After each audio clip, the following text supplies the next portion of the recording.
Primeira carta de Paulo aos Coríntios, capítulo 15, do versículo 20 ao versículo 34.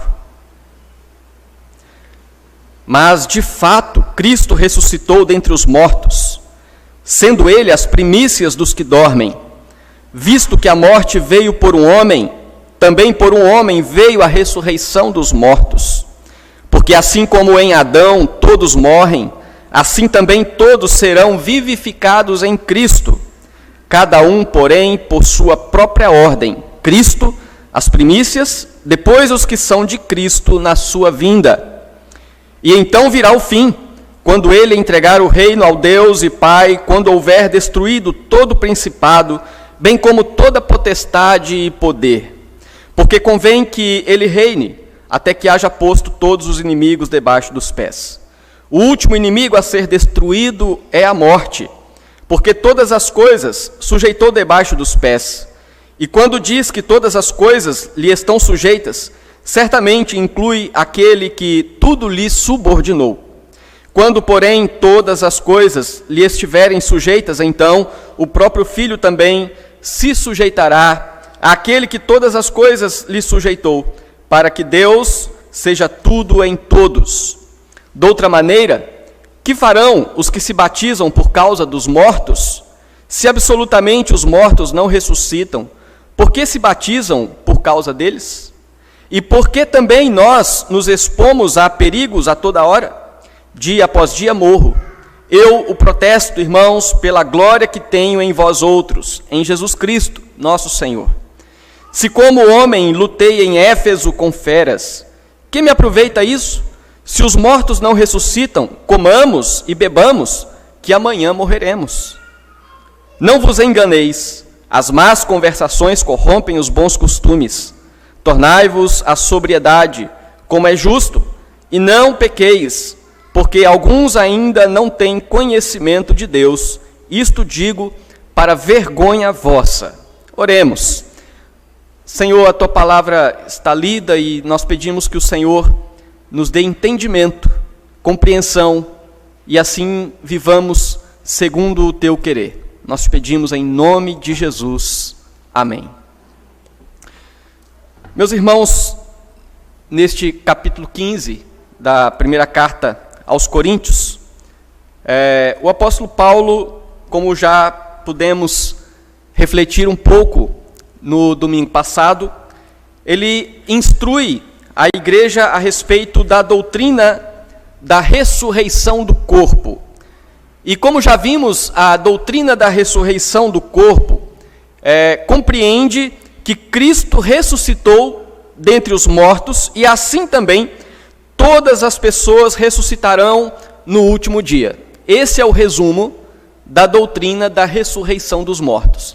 Cristo ressuscitou e, consequentemente, todos ressuscitarão no último dia, tanto os que temem a Deus quanto os ímpios.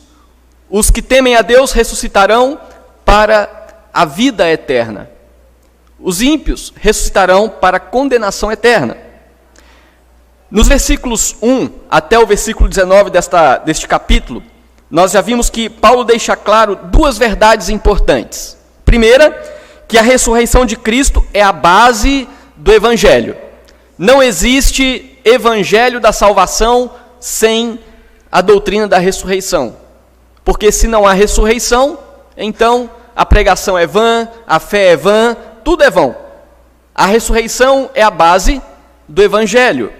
E Paulo ensina também, como nós já vimos aí do versículo 1 ao 19, que a ressurreição dos mortos é indispensável na vida cristã. Pois ela é a base do Evangelho, então ela é indispensável à vida cristã. De forma que seria incoerente alguém afirmar ser cristão e, ao mesmo tempo, não crer na doutrina da ressurreição. No texto que nós lemos agora, desta mensagem, Paulo reafirma a doutrina da ressurreição, mostrando que a ressurreição de Cristo é a garantia da vitória prometida no Evangelho da salvação. Então, o Evangelho promete vitória aos que creem em Cristo. Vitória por quê? Porque vencem o pecado, porque vencem as limitações do seu coração e, por último, vencem a morte. Então, a ressurreição de Cristo é a garantia de que todas essas promessas, de fato, são cumpridas. Mas Paulo ensina também, além disso, nesse texto, que é necessário que os cristãos não se deixem levar pelos argumentos daqueles que negam a ressurreição.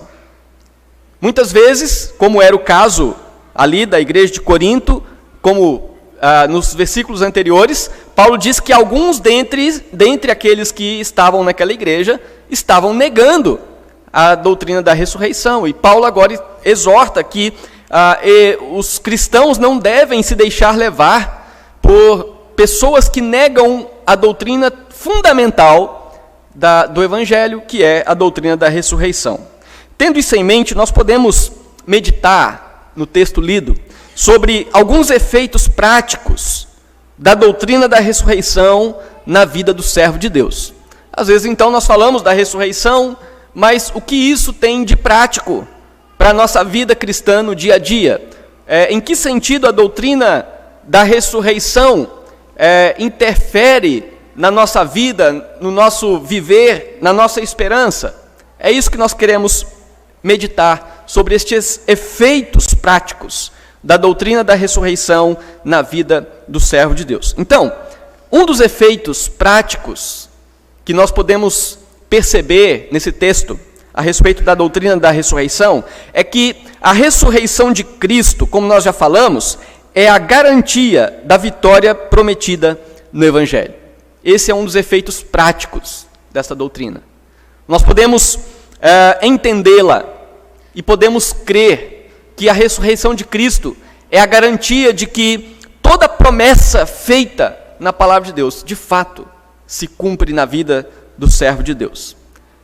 Depois de confrontar os argumentos dos que negam a ressurreição, do versículo 1 ao versículo 19, então, agora Paulo reafirma de forma positiva que Cristo de fato ressuscitou. Ele começa essa parte do texto dizendo aí no versículo 20, mas de fato, não tem dúvida, Cristo ressuscitou dentre os mortos, sendo Ele as primícias dos que dormem. No Antigo Testamento, Deus ordenava ao seu povo separar os primeiros resultados das suas colheitas para dedicação a Deus. E os primeiros frutos das colheitas eram chamados as primícias da colheita. E era a ordem de Deus que o seu servo, quando fosse colher o seu campo, então ali tirasse a primeira colheita, que eram as primícias, e dedicassem ali ao Senhor. E após recolher as primícias, em seguida aconteceria a colheita de todo o restante da plantação. O restante da plantação aconteceria, a colheita do restante da plantação aconteceria depois da colheita das primícias. Então, a expressão que Paulo utiliza aqui, dizendo que Cristo é as primícias dos que dormem, tem relação com a ideia dessa prática do Antigo Testamento relacionada às primícias das colheitas. Com essa expressão, Paulo está ensinando que Cristo, como o primeiro a ressuscitar dentre os mortos, ele é o primeiro homem a ressuscitar dentre os mortos. Mas aí alguém pode dizer, não, mas antes de Cristo morrer e ressuscitar, Lázaro já havia ressuscitado. Contudo, depois que Lázaro ressuscitou, tempos depois, nós não sabemos quando, ele morreu de novo. Cristo é a primícia dos que dormem, no sentido de que ele é o primeiro a ressuscitar e vencer a morte de uma vez por todas. Então,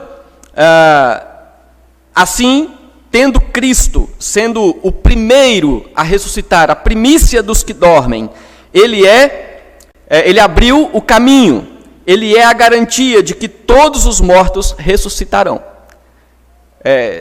na relação com as primícias das colheitas.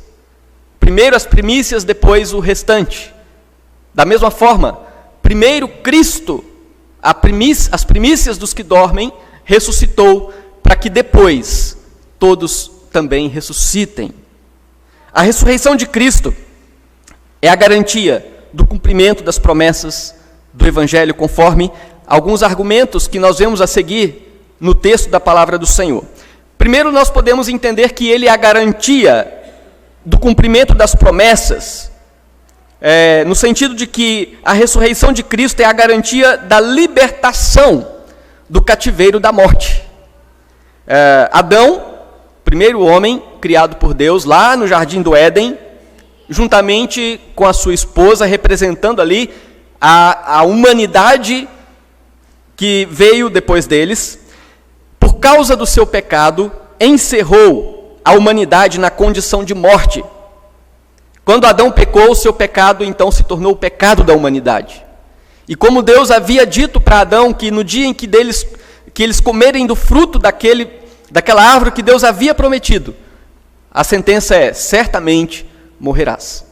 E de fato, o homem, por causa do seu pecado, morreu espiritualmente e agora tornou-se sujeito à morte física e à morte eterna. Então, por causa do pecado de Adão, a humanidade ficou encerrada numa condição de morte. Mas Cristo veio para libertar da morte todos os que creem na sua salvação. Como diz o apóstolo Paulo aí, no versículo 21 e no versículo 22. Visto que a morte veio por um homem, também por um homem veio a ressurreição dos mortos. Por meio de Adão, o homem foi encerrado na condição de morte.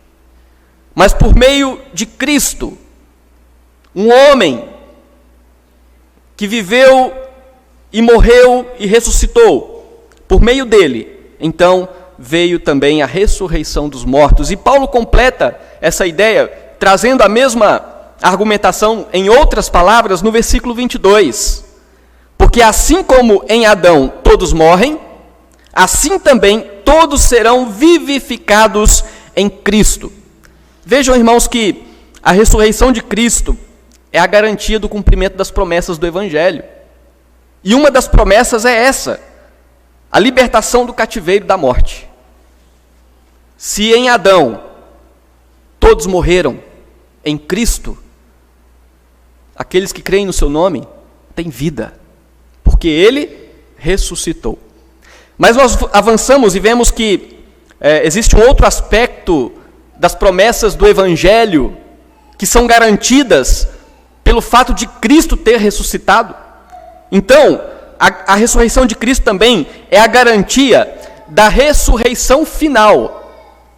A ressurreição final só pode acontecer porque Cristo ressuscitou. Então, Cristo ressuscitou primeiro, para que na sua vinda ressuscitem também todos quantos pertencem a Ele para a vida eterna. Como nós vimos, Cristo é as primícias dos que dormem.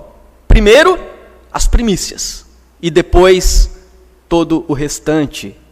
Então, a garantia de que essa ressurreição final vai acontecer é exatamente o fato de Cristo ter ressuscitado. Acompanhem comigo, por favor, no versículo 23, que diz: cada um, porém, por sua própria ordem. Aqui Paulo está falando em que ordem acontece a ressurreição. Então ele está dizendo que primeiro Cristo, que é as primícias, e depois os que são de Cristo na sua vinda. Quando é que acontece a ressurreição final? Na vinda, no retorno de Cristo, na consumação do século. Existe então essa promessa da ressurreição de todos. As primícias é Cristo. O restante são aqueles que serão ressuscitados na vinda de Cristo, como diz o apóstolo Paulo. E existe um outro aspecto da promessa ou das promessas feitas no Evangelho, que nós temos a garantia de que ela se cumpre porque Cristo ressuscitou. E a ressurreição de Cristo, portanto, é também a garantia da derrota de todos os inimigos. O fato de Cristo ter ressuscitado garante que todos os inimigos da fé, todos os inimigos de Deus, todos os inimigos do Evangelho serão plenamente derrotados. E Paulo deixa claro que a ressurreição dos mortos é o último acontecimento antes do fim. A ressurreição dos mortos é o último acontecimento antes da consumação dos séculos. Nós vemos aqui no versículo 24 até o versículo 26, Paulo dizendo assim: e então virá o fim. Lembrem que ele está falando que, então, depois que Cristo, as primícias, ressuscitou, depois todos os que estão em Cristo ressuscitarão. E aí, na sequência, ele diz: depois que isso acontecer, então virá o fim, quando ele, Cristo Jesus, entregar o reino ao Deus e Pai, quando houver destruído todo principado, bem como toda potestade e poder, porque convém que ele reine até que haja posto todos os inimigos debaixo dos pés. O último inimigo a ser destruído é a morte. O fim ao qual Paulo se refere, então, é a consumação do século, que acontece depois da ressurreição. E neste momento, então, o plano de salvação será totalmente concretizado, uma vez que os inimigos estarão totalmente sentenciados. Quando Paulo escreve aos Colossenses, ele diz que lá na cruz, Jesus expôs ao desprezo os principados e potestades, e ali ele triunfou sobre eles na cruz. Os inimigos de Cristo certamente já estão sendo derrotados, eles já estão sendo expostos à vergonha, porque Cristo na cruz, ali ele deu a sua vida exatamente para trazer perdão, e assim ele expôs ao desprezo todo principado e potestade. Essa expressão principados, potestades, como Paulo utiliza aqui nesse texto, é uma expressão que se refere aos poderes, né? Tanto pode ser utilizado a governantes terrenos, mas aqui ele está falando dos poderes do campo espiritual, referindo-se a Satanás, aos seus anjos, aqueles que são inimigos da fé, inimigos de Cristo, inimigos de Deus, inimigos dos servos de Deus. E aí então Paulo está dizendo que o fato de que o Pai concedeu ao Filho a autoridade do reino para derrotar os inimigos. Quando Cristo veio na sua primeira vinda, assumiu a forma de homem, ele encarnou. Ali ele inicia um ministério que tinha como propósito expor ao desprezo Satanás e seus anjos, como o fez de acordo com o que Paulo fala em Colossenses. Ali o Pai deu ao Filho a autoridade do reino para derrotar. E quando a ressurreição acontecer, então o último inimigo, que é a morte, será vencida. Por enquanto esse inimigo ainda não foi vencido. Esse inimigo, o último inimigo, será vencido na ressurreição final. E assim, ao cumprir a sua missão, o Filho entregará ao Pai novamente essa autoridade que lhe foi dada. É o que diz Paulo no versículo 27. Porque todas as coisas as sujeitou debaixo dos pés. Aqui falando de Cristo na sua autoridade, a autoridade daquele que veio para salvar, daquele que veio para purificar dos pecados. A autoridade que o Pai lhe deu é a autoridade pela qual ele sujeitou debaixo dos seus pés todos os inimigos. E quando diz que todas as coisas lhe estão sujeitas, certamente exclui aquele que tudo lhe subordinou. Em outras palavras, Paulo está apenas explicando que Cristo tem debaixo de seus pés todas as coisas sujeitas. Ele só não tem debaixo de seus pés o próprio Pai, que foi quem lhe deu autoridade. Até porque o Pai, o Filho e o Espírito Santo, na economia da Trindade, eles são diferentes na sua essência, mas iguais em poder. Eles são diferentes nas suas funções, na verdade, né? Mas é o mesmo Deus. E aqui, de maneira alguma, Cristo poderia sujeitar o Pai, como Paulo está dizendo. Versículo 28, quando, porém, todas as coisas lhe estiverem sujeitas, então o próprio Filho também se sujeitará àquele que todas as coisas lhe sujeitou, para que Deus seja tudo em todos. Na volta de Cristo, na consumação do século, Cristo terá cumprido a sua missão como Salvador. E ali então, nesta linguagem utilizada pelo apóstolo Paulo, ele está dizendo que quando o último inimigo tiver sido vencido, depois que a ressurreição tiver acontecido, então Cristo, o Filho, terá cumprido todo o seu papel que o Pai lhe deu como Salvador. E agora então, nesse momento, Cristo devolve, digamos, a autoridade que o Pai lhe deu. E ele se sujeita ao Pai, para que na eternidade Deus seja tudo em todos. Aqui, meus queridos, nós podemos pensar em algumas aplicações, e uma delas é algumas perguntas. Qual é a garantia que nós temos de que teremos recursos financeiros amanhã? Qual é a garantia que você vai ter recursos financeiros amanhã para suprir as suas necessidades? Qual é a garantia que nós temos de que o mundo será melhor no próximo ano? Você tem essa garantia? Você tem a garantia de que em 2023 o mundo será melhor? E qual é a garantia que nós temos que estaremos vivos semana que vem? Ou, podemos até pensar, qual é a garantia de que nós estaremos vivos amanhã? Não. Qual é a garantia que nós estaremos vivos daqui 1 hora? Não existe essa garantia. Thomas Watson, ele disse que nós temos mais certeza de que nos levantaremos da sepultura na ressurreição do que nos levantaremos da nossa cama amanhã. A ressurreição, ela é um fato.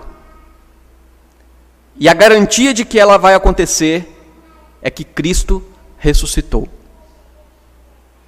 Então, qual é a garantia da nossa vitória sobre todos os inimigos, inclusive a morte? A garantia da nossa vitória sobre todos os inimigos, inclusive a morte, é a ressurreição de Cristo. Porque, de fato, Cristo ressuscitou. E a sua ressurreição é a garantia de que as promessas do Evangelho, de fato, estão se cumprindo e se cumprirão até a volta de Cristo e eternamente. Se você crê nisso, usando as palavras de Paulo, você é uma pessoa feliz. Porque, ao contrário, os que creem em Cristo apenas para as coisas dessa vida é o mais infeliz. Então, se você crê, você é o mais feliz.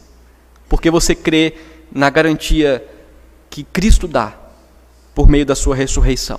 Esse é um dos efeitos práticos da doutrina da ressurreição.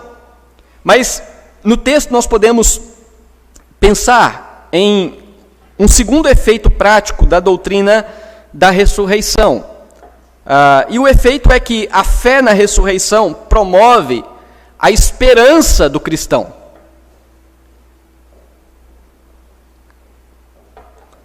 Quando nós olhamos do versículo 29 até o versículo 32, aqui Paulo deixa claro que sem ressurreição não há qualquer tipo de esperança.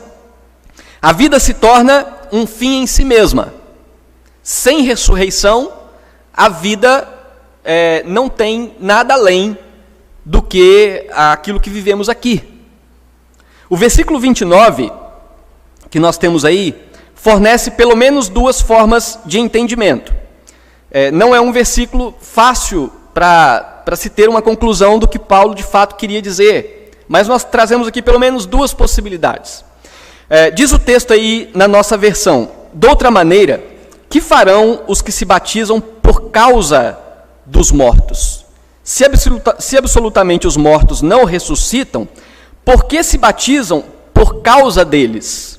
Aqui, se nós formos olhar para essa tradução, para essa versão, nós vamos entender o que alguns teólogos dizem ser uma possibilidade, que Paulo aqui está exortando, tendo em mente crentes de Corinto que se batizavam em favor de pessoas que já morreram.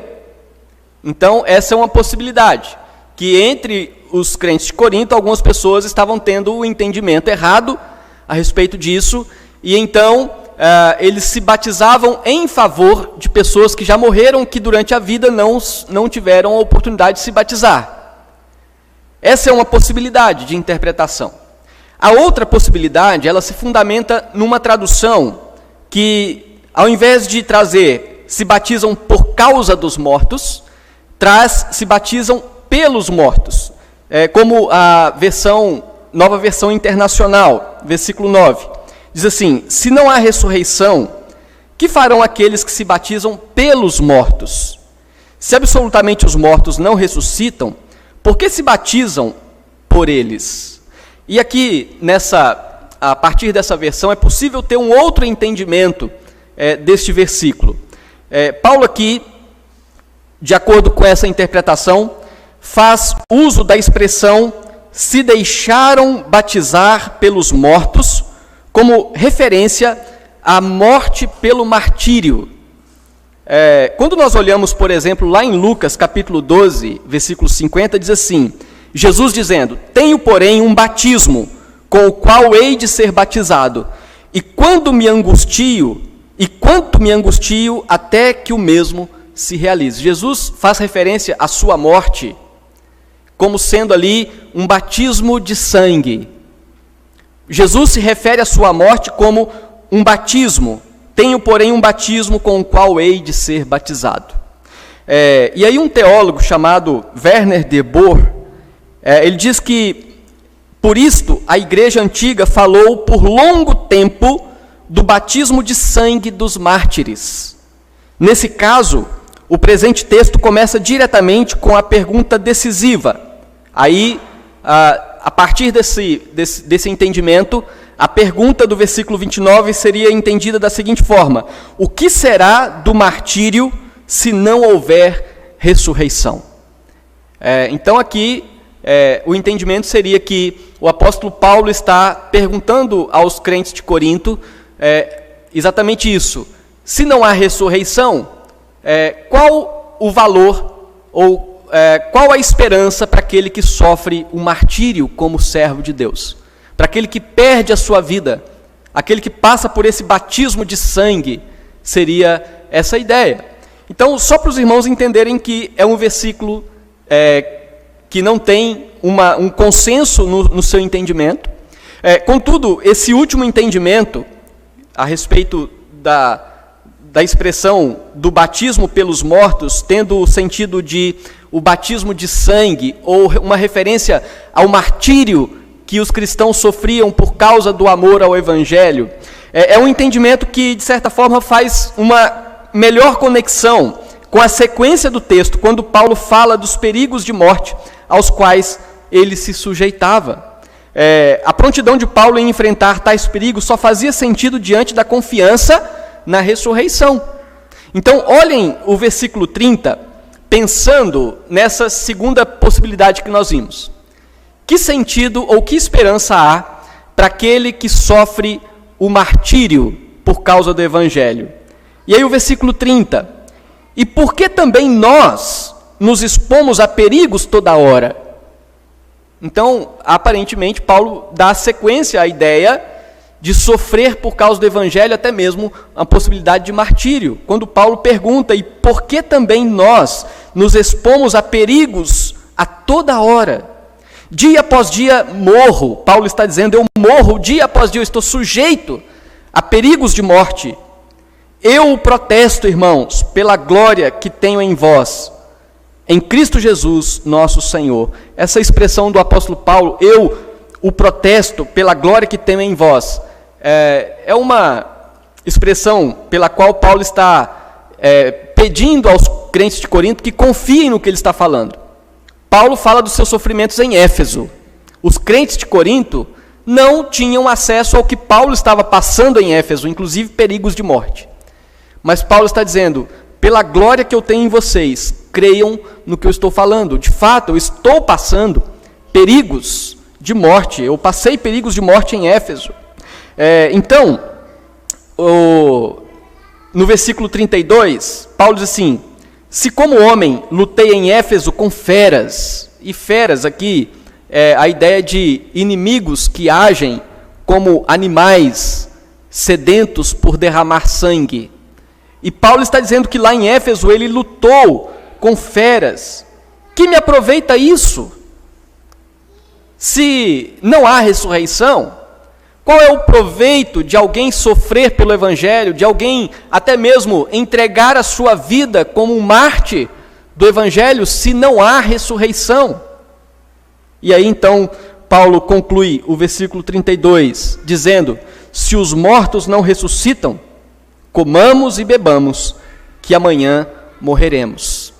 Então, se Cristo não ressuscita, o que nós temos que fazer tão somente é abrir mão de tudo e simplesmente aproveitar a vida, comendo, bebendo, porque amanhã morreremos e é o fim.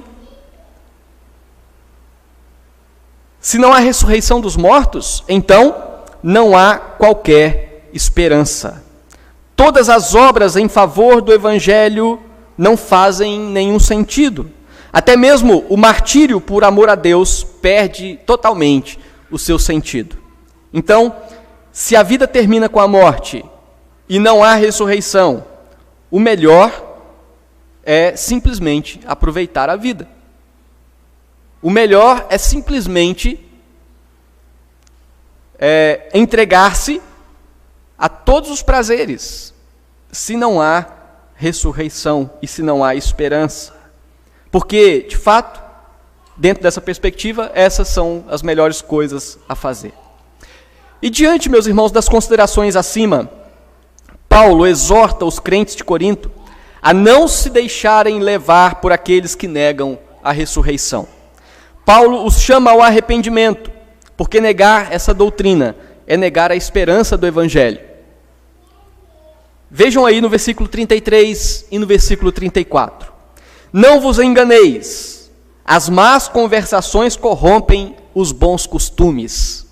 E especificamente Paulo está dizendo que se você se alia com pessoas que têm uma mentalidade oposta ao Evangelho, e essa pessoa, ela traz, através da sua conversa, as suas ponderações e as suas motivações, as más conversações corrompem os bons costumes. E talvez alguns cristãos ali de Corinto estavam sendo influenciados, corrompidos, por aqueles que, não crendo na ressurreição, estavam trazendo aos cristãos, talvez imaturos na fé, dúvidas sobre essa doutrina.